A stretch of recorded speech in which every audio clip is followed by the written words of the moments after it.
بے زبانی زبان نہ ہو جائے،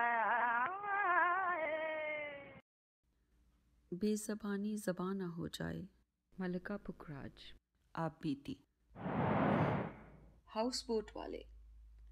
انگریز کشمیر میں بہت آتے اور کشمیر کو دیکھ کر پاگل ہو جاتے۔ ہاؤس بوٹ میں رہنا پسند کرتے۔ جب کرائے پر لیتے تو مانجھی اپنا ڈونگا ہاؤس بوٹ کے ساتھ ہی رکھتے۔ ڈونگے کا آدھا حصہ اپنی بیوی بچوں کے لیے اور آدھا ڈونگا بطور کچن کے۔ ایک شکارا سودا وغیرہ لانے کے لیے ہاؤس بوٹ کے ساتھ کرائے پر دے دیتے۔ بیوی بچے اور خود میم صاحب اور صاحب کے ملازم ہو جاتے۔ اگر صاحب اکیلا ہو تو بھی مزہ، اگر اس کے ساتھ بیوی بچے ہوں تو بھی مزہ۔ ان کا کھانا پکانا، ہر کام کرنا، ایسی تابعداری کرنی کہ انہوں نے فدا ہو جانا۔ ولایت میں تو کوئی لارڈ یا ڈیوک ہی نوکر رکھ سکتا ہے۔ ہاؤس بوٹ میں پورا کنبہ نوکروں کا مل جاتا۔ مانجھی کے بچے تمام دن میم صاحب کرتے۔ جہاں میم صاحب یا صاحب جانا چاہتے فوراً رکشہ میں بٹھا کر پہنچا دیتے۔ مانجھیوں کا ذریعہ آمدنی یہی تھا۔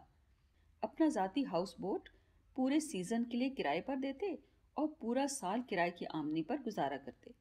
ان کی کوشش ہوتی کہ کرائے کے لیے انگریز ملے۔ دیسی لوگوں کو اس لیے پسند نہ کرتے کہ ان کی طرح ان کو الو نہیں بنا سکتے تھے۔ پورا سیزن ایسی خدمت کرتے کہ ان کا دماغ خراب ہو جاتا۔ اگر میم صاحب کے بچے ہوں تو اتنے پیار سے سنبھالتے کہ بچے بجائے میم صاحب کے ان کے پاس رہنا پسند کرتے۔ جوں جانے کا وقت آتا میم صاحب کی تیزی سے چوریاں شروع ہو جاتی۔ گھڑیاں، کیمرے، نقدی غائب کرتے۔ ڈونگے میں ایسے ایسے چور خانے ہوتے کہ تلاشی لینے پر بھی ایک چیز نہ ملتی۔ پہلے ہر وقت بخشیش کہہ کر پیسے وصول کرتے، بعد میں چوریاں کرتے۔ باوجود اس کے ہر سال انگریز آتے اور کسی دوسرے کنبے کے غلام بن جاتے۔ انگریز ہر دفعہ یہی کہتے کہ یہ خاوند بیوی تو فرشتہ ہیں، مگر جاتی دفعہ وہی سب کچھ ہوتا۔ یہ کوئی ایسی قوم تھی کہ ان کی زندگی کا ایک ہی مقصد تھا، وہ تھا پیسہ۔ پیسے کے لیے بری سے بری چیز کرنے میں بھی دریغ نہ کرتے۔ نہ ان میں عزت تھی نہ شرم۔ جو انگریز اکیلے آتے یہ بڑے پیار سے پوچھتے، صاحب عورت چاہیے؟ اگر صاحب ہاں کرتے تو اپنی بیوی، اور اگر بیٹی جوان ہو تو وہ بھی پیش کر دیتے اور صاحب سے ہر روز بخشیش وصول کرتے۔ کئی مانجھی اپنی 3-4 شادیاں کرتے۔ اس وقت عام لڑکیاں 50 روپے میں مل جاتی تھیں۔ شادی کر کے لڑکیاں پنجاب میں لے آتے اور ان کو بازار میں بٹھا دیتے۔ ہمارے جموں میں بھی ایسے 3-4 کشمیری تھے۔ ہر ہاؤس بوٹ والا دیر تک اس انتظار میں رہتا کہ انگریز کرایہ دار ملے۔ اگر بدقسمتی سے نہ ملتا تو آپس میں بیٹھ کر ایک دوسرے سے افسوس کرتے، ہمارا یہ سال مارا گیا ہے۔ اچھی طرح جانتے تھے کہ صرف انگریز سے ہی یہ سب چیزیں ہو سکتی تھی۔ انگریز نہ ملتا تو پورا سال روتے۔ یہ شادی کر کے جموں سے کلکتہ تک جاتے۔ کئی لڑکیوں کو طلاق دے کر کئی گنا پیسے لے کر بیچ ڈالتے۔ یہ لڑکیاں بیچاری تمام عمر یہی زندگی بسر کرتی۔